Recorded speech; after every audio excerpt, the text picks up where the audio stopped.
আল্লাহ তুমি দেখেছো বলা, আল্লাহ তুমি দেখেছো ছোট শিশু বাচ্চাদেরকে বাবা মা 7 বছর করে স্কুলে প্রেরণ করেছে। এই মুহূর্তে একটি দুর্ঘটনা কবলিত হয়ে এই শিশু বাচ্চাগুলা জীবন বাদ করেছে বলা।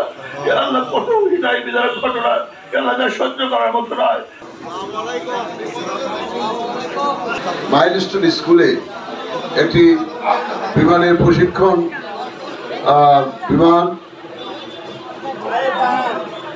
বিমানে কঠিনজনিত কারণে সেখানে আঘাত হানে এবং তাৎক্ষণিক আমরা আজ পর্যন্ত যেটা জানতে পেরেছি 28 জন মৃত্যুবরণ করেছেন এবং শতাধিক এখনো আহত রয়েছেন, মারাত্মকভাবে তাদের অবনতি হয়েছে।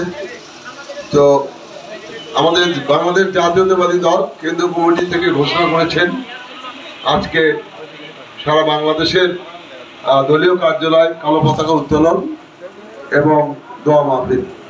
তারই অংশ হিসাবে আমরা আজকে এই দোয়া মাহফিল আয়োজন করেছি। সেখানে আমাদের বিএনপির চেয়ারপারসন উপদেষ্টা সহ সিনিয়র নেতৃবৃন্দ রয়েছেন, অঙ্গ সহযোগী নেতৃবৃন্দ রয়েছেন, আমাদের সম্মানিত ভাইয়েরা রয়েছেন। তো আমরা সবাই আল্লাহ পাকের কাছে দোয়া করব যে আল্লাহ পাক যাদেরকে নিয়েছেন তাদের জন্য জান্নাতুল ফেরদৌস দান করেন এবং শোকাহত পরিবারদের প্রতি আমরা গভীর সমবেদনা জানাই। কারণ এই শোক আসলে সহ্য করার মতো নয়। যে সন্তানটিকে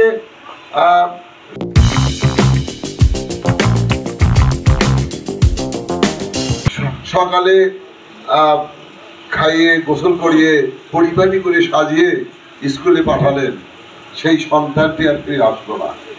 অনেকে সেই সন্তানটির লাশও পেল না। এটি অত্যন্ত মর্মান্তিক বেদনাদায়ক, এটি সহ্য করার মতো নয়। তো আল্লাহ পাকের কাছে আমরা প্রার্থনা করি, আল্লাহ পাক সেই সব পরিবারগুলোকে তুমি শক্তি দাও, তাদের ধৈর্য দাও, তারা যেন এই মোকাবেলা করতে পারে।